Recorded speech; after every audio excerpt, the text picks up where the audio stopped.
You're listening to Mom AF with Kaeli and Jessica. This is the fiercely comfortable podcast for moms who are done pretending everything's fine when it's actually a dumpster fire. We're two moms who happen to be nurses and we've seen it all. Postpartum breakdowns, mom rage, identity loss, and a whole lot of what the We're here to keep it real with laughter, tears, probably too much trauma dumping, and just enough chaos to make you feel right at home. So grab your cold coffee that you forgot in the microwave, park your kid in front of that electronic babysitter, and let's normalize this mess together.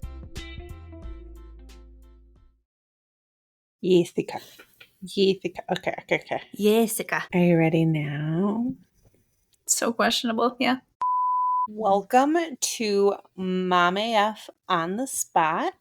So someone recently said that all millennial moms were automatically sorted into one of four houses: fitness, plants, books, or baking.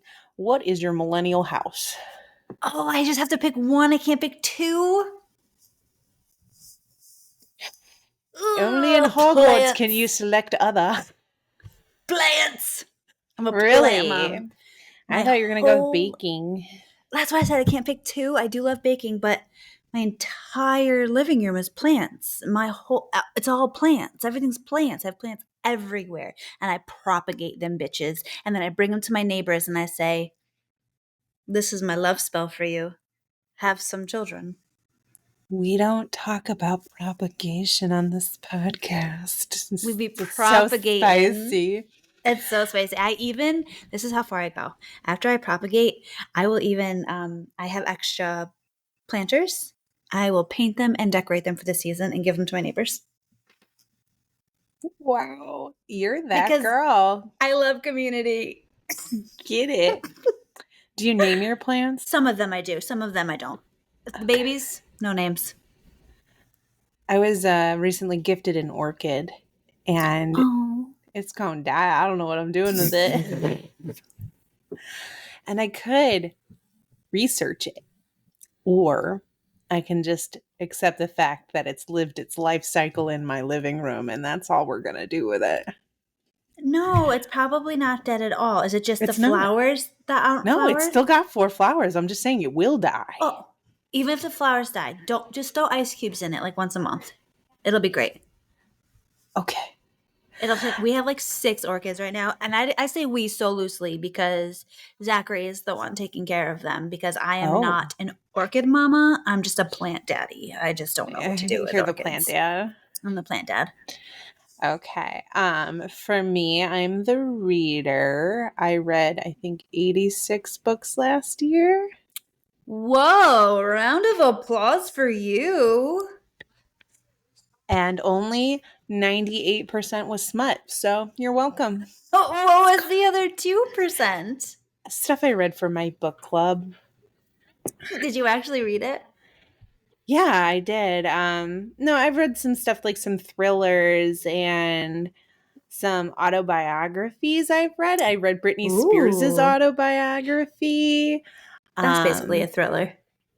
Oh, it's wild. It was really good, though. I read the Jeanette McCurdy's I'm Glad My Mom Died book. Yeah, it was really good. I've read some variety, but if you were to like lump it all in, there'd be like dark romance and then like other stuff. So I'm just being real in who I am. The other 2% is really good. The Jeanette McCurdy, I did want to read it only because I saw an interview with her recently talking about Ariana Grande, and I was like, I think I was just shocked that she called her book that, and I was like, I need to know more. And I needed to know more too. And I read it because I'm nosy. But she was actually really, really good. She had a very strong voice. And I like really got into her head. And she struggled with eating disorder. And I didn't know that. I have never struggled to eat. That's why we're so blessed over here that's never been a problem for us. No, but the way she wrote, I was like, girl, I get it. Same. Like I felt her bulimia through the pages. Like, I could puke after I eat too. I won't, but I get it. She was really gifted. She's a great author, a great writer. All right, let's dive into who we are. I'm Kaeli. I was a labor and postpartum nurse for 10 years. Now I'm a certified life coach.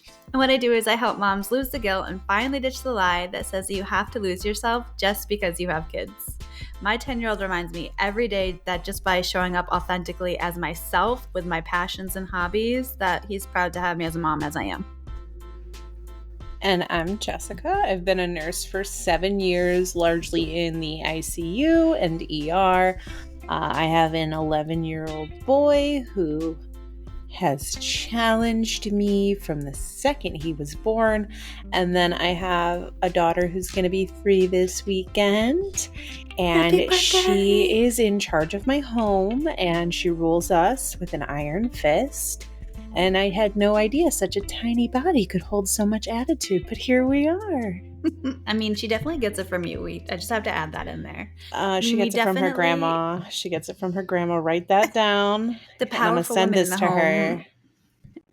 I mean, we've definitely. If I could get the words out, I just want to tell everybody, some things that we've been through. We've been through infertility, PCOS, blended family chaos, cancer scares, and we're done pretending that social media shows the truth. Motherhood is fucking hard, and still somehow it's the only job that I actually want. We want to be the moms that you can laugh with, cry with, rage text at 2 a.m. We're not here to push the enjoy every moment nonsense. Like, oh, I enjoyed every minute. Bitch, I almost sold this kid to the zoo last week so he could go live with the rest of the monkeys. Is it bad that I threaten to put my son on Craigslist often? It's bad. Are you going to vet? Is there a rehoming fee? Right? So I feel like, especially now with like TikTok and all the Facebook reels, like your algorithm's going to lead you to mom stuff if you're a mom. At least it does for me. And at first it was like, oh, we're chilling, we're vibing. And then all of a sudden I started getting like super moms and they'd be like, pressed and coiffed and lovely with the lovely little children. And then they're like, my daughter asked me for a peanut butter and jelly. So then they go outside and they pick their peanuts off their peanut tree and then they make homemade jam and peanut butter. They make the bread. And I'm like, how did your kid not starve while you did all of that? And like, I don't know. I can't leave my kids alone long enough to make all of that from scratch. And I just feel like there's so this unrealistic version of motherhood that's being presented on social media that I can't obtain. And I'm kind of tired of feeling inadequate because someone's lying on social media because they're so good. Yeah, I feel like those moms too have hundreds and thousands of followers, if not millions. But my favorite content creators are like the small, messy moms who are just showing like their daily life, unwashed hair. I love it. I mean, I'm not gonna lie, I love watching those videos of like the perfectly made snacks.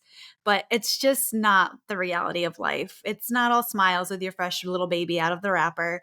It's wondering if your vagina will ever look like it did before because of the amount of swelling and blood that's going on.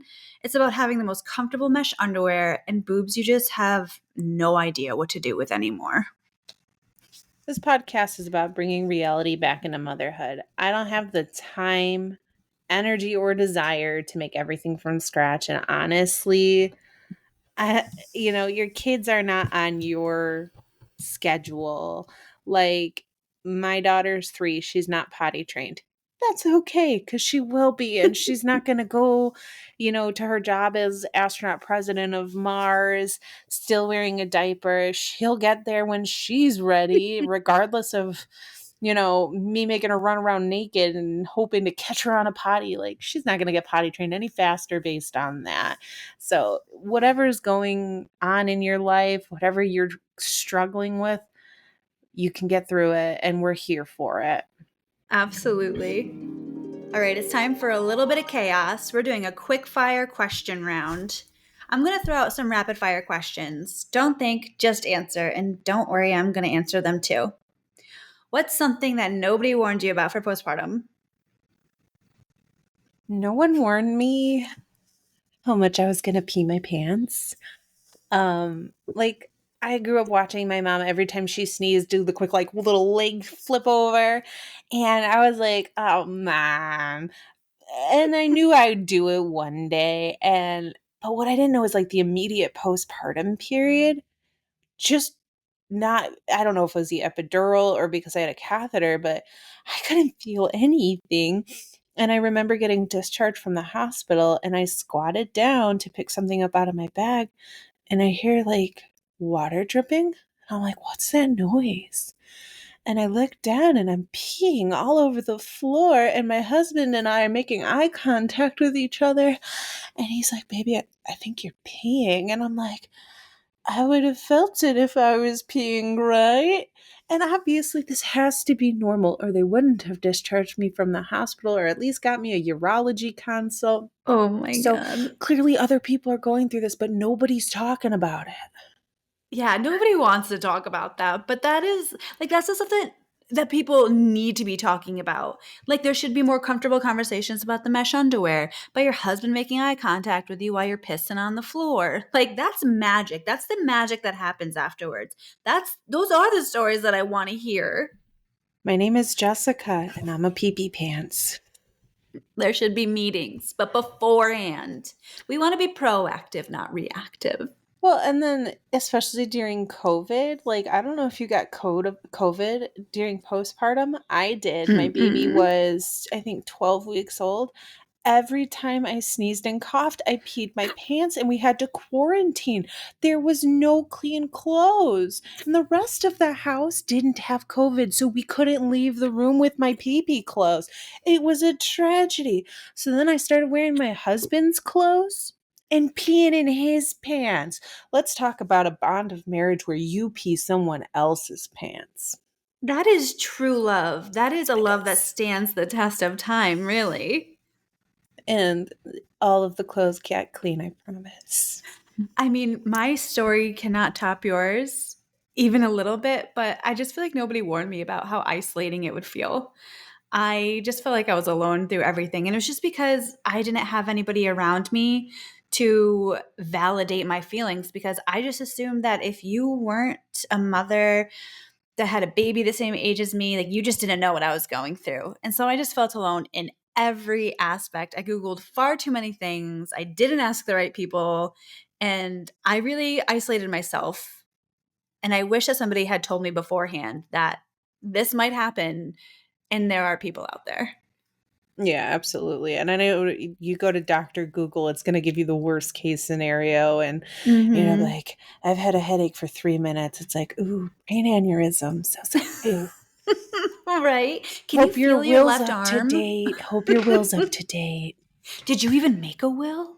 You Oh, didn't? shh. Your Yeah, kid's going to be in debt forever. don't worry, I have a power of attorney. Perfect. You know, I don't. Maybe I should get on that. Moving on, though. What are your red flags? Maybe that's mine. What's your red flag? Okay. I'm pretty toxic when I'm watching like Naked and Afraid or Alone. And I am, without a shadow of doubt in my mind, so much more proficient at survival than these people. And I know I could do better, and I feel like their priorities are wrong. And let me tell you, if the temperature in my house is off by 2 degrees, I'm throwing an absolute fit. I'm texting my husband, like, what effing temperature is it in this house? I could not survive. I've made it very clear. If there's a zombie apocalypse, I'm taking myself out because I will not live without indoor plumbing. I will not live without climate control. But for some Yes. reason, I'm watching those survival shows and I'm like, I'd be better than that. I don't know. You strike me as a woman, though, that if you get plopped in a remote destination, you're clawing your way out. So maybe you just got that like gritty survival in you. Don't want to. A woman like me could never. I could do it, but I wouldn't be happy. I'm just a damsel in distress. It's the South in Like, you. mom, pick me up. I don't feel I'm not safe. Mom. My mom would be like figure it out. You figured out how to get there. You figured out how to get home. Right? You got yourself in this situation. You said you put me on this earth and you take me out, but could you do the take me out now, please? Please take me out. And yeah. Yeah, I'm with you on that. If my feet got wet, I'd be like, I'd cry probably. Especially because they never drop them off in the summertime. I feel like they always drop them off in like the fall or winter. So you know your feet are immediately cold. And then I have to whittle a fire. I'm done. I'm taking myself out. Actually, who even signed me up for this? you fucking That's right, toxic. I did. On to my red flags. Mine is going to have to be my lack of patience. I have no patience for anybody or anything except for my son, which is a huge green flag. I'm going to have to say. I'm going to toot my own horn on that one. But I just don't have any patience. And a beautiful example is Zach and I were on the phone earlier and we were talking about how we were going to record today. And he was like, oh, are you going to post music to it? And I'm like, well, yeah.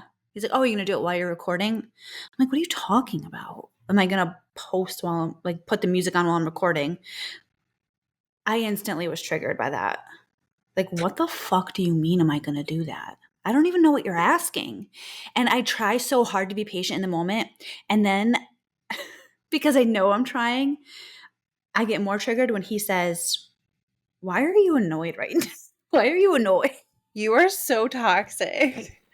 Is it kind I of don't similar? mean to be. Is it kind of similar to how you changed my profile picture to an old lady because I didn't know how to use Instagram? Yes, boomer. That's exactly. You didn't know how to share. Listen, I'm clutching my pearls, and first of all, that button is not on there. We're going to have to do a deep dive and figure out what's going on because You are toxic. somehow you're wrong. I say it with love. Why on earth are we together? We're soulmates. We're soulmates, just we don't always have to vibe on things. And I feel like social media should be one of them because I'm older than you. I love you. I'm just concerned. On to the next question. What is the most embarrassing thing that you've done in Scrubs? I think probably like we filmed a TikTok at work and it was like a full 30-second TikTok where we did some like dance. Like horrible, embarrassing. What did you do? As a TikTok dance that we filmed after our shift. We had all clocked out. There's maybe 6 of us. We did this like me dance, and then first of all, it was embarrassing enough. I didn't want to do it, but I got bullied into it, and I submit to peer pressure absolutely.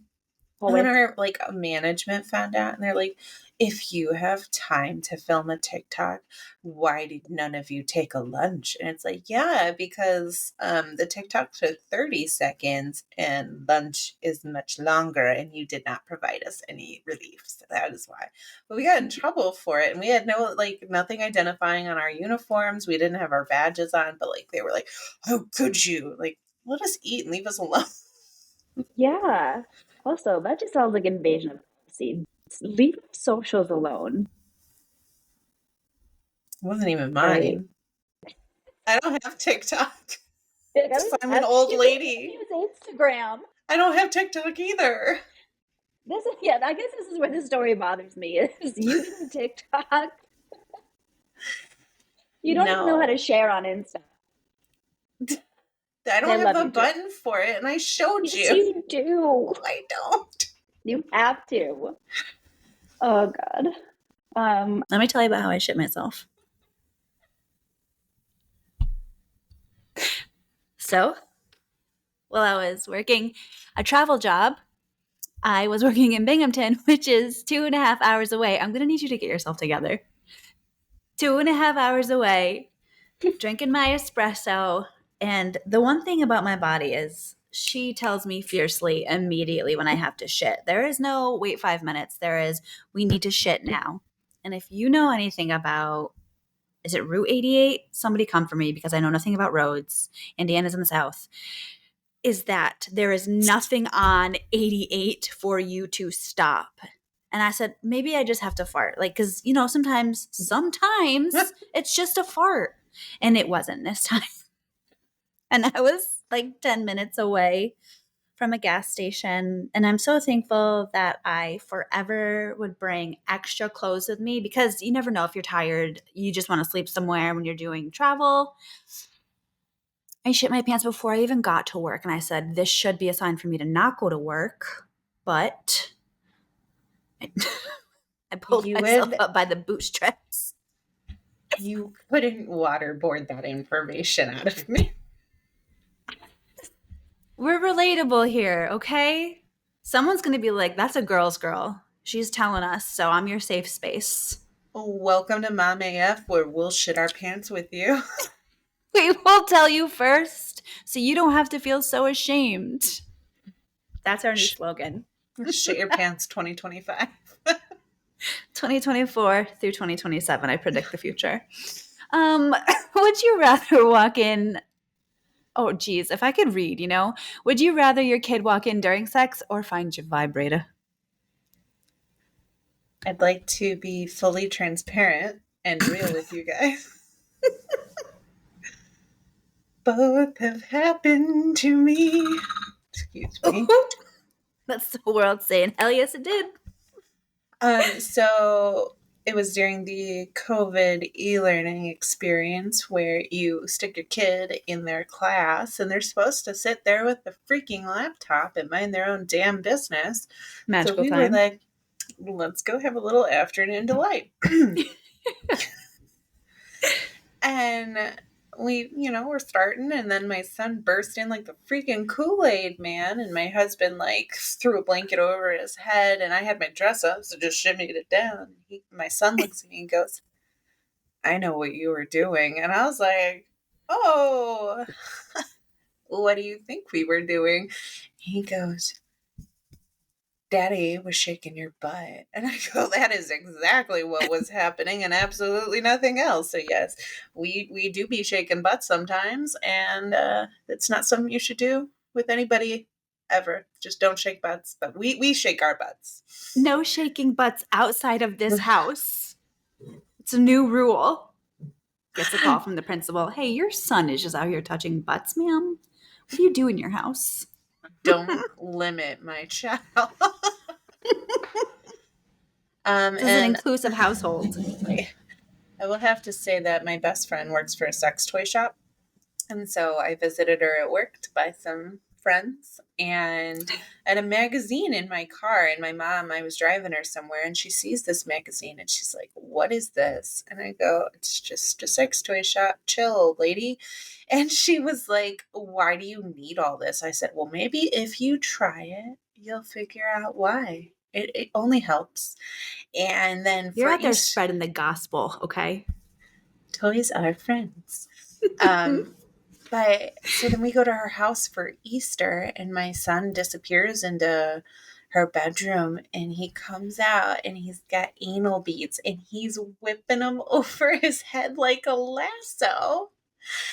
And I look at my mom and she goes, well, it's your fault for having the magazine in your car. And I was like, it's my fault. Put your sex toys where the kids can't find them. So neither was fun, and I'd suggest that you don't do either. Can we just focus for 1 second that on a magazine of sex toys, your mom landed on anal beads? I hope she didn't land too hard on them.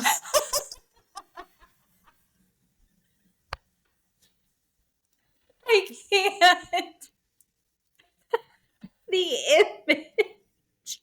That was good. I did provide the education that you shouldn't rip them out too fast because it can cause heart problems. But, other than that, I don't ever want to have a discussion with my mom about sex toys ever again.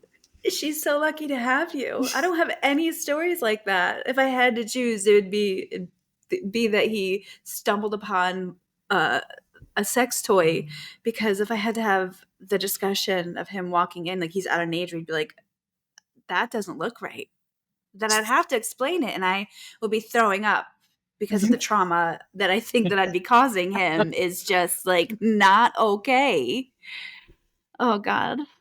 Now it's time for Tales from the Reddit. We're going to tell you our favorite stories that we found on Reddit because why the hell not? I went into labor on Saturday, so my regular OB wasn't there, but we had this really good on call doctor. So she was super zealous during the pushing phase, and God bless her, was trying to be encouraging. As I'm pushing, she is saying stuff like, oh yeah, yes, yes, oh, that's it, oh yes, yes, oh wow, keep coming, awesome, push, with every contraction. As you can imagine, with two gutter minded individuals like my husband and I, this totally sounded sexual and was effing hilarious.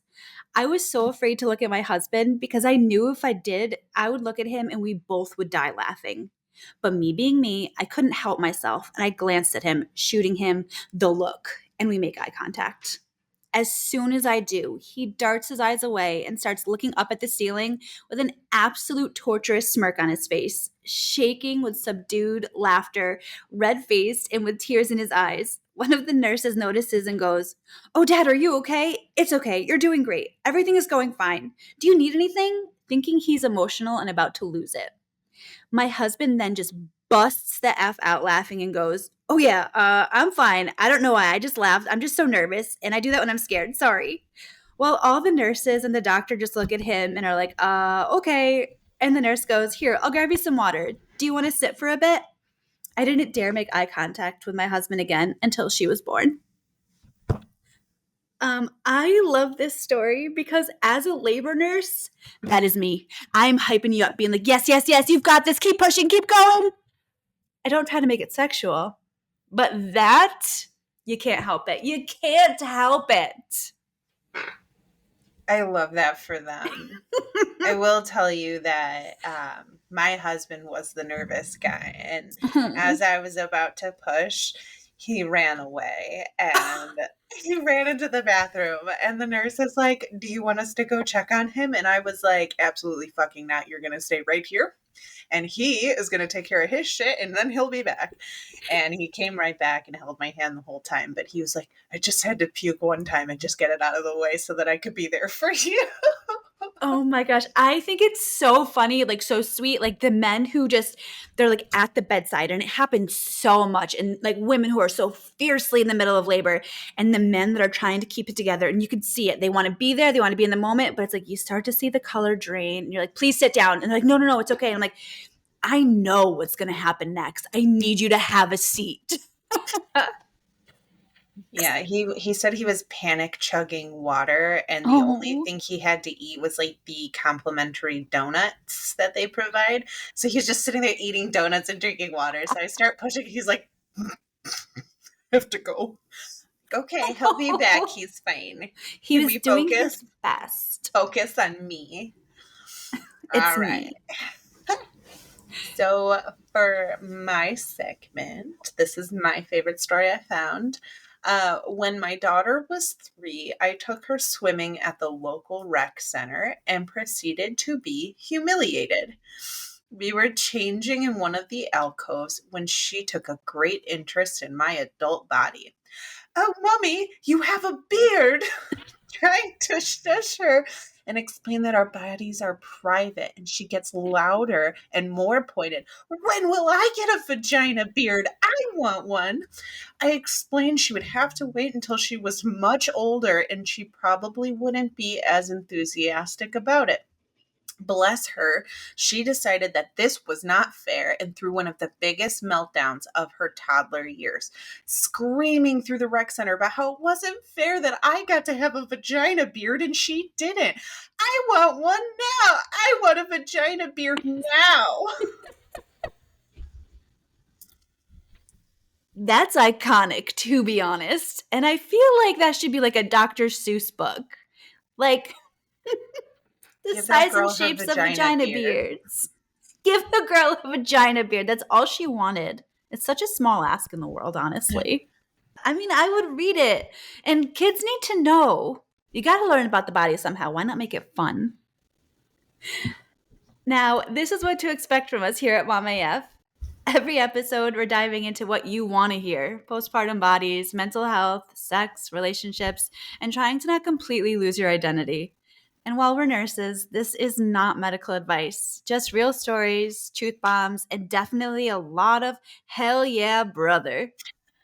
So whether you're feeding your kid Uncrustables or you home make every meal, welcome to the community. You're Mom AF and you belong here. And that's it for this week. Just remember, we're not here to tell you how to be a better mom. We're here to remind you that you already are one, even if you've listened to us in this same dirty sweatshirt week after week. Subscribe, review, share this with a mom who needs it. Next week, we're diving into your vagina and why it feels like a haunted house after baby. A haunted house. I Spoiler. feel like maybe you shouldn't dive too hard into the vagina. Also, why do I have to say a haunted house? I can't with myself. This is Mom AF. It sure is.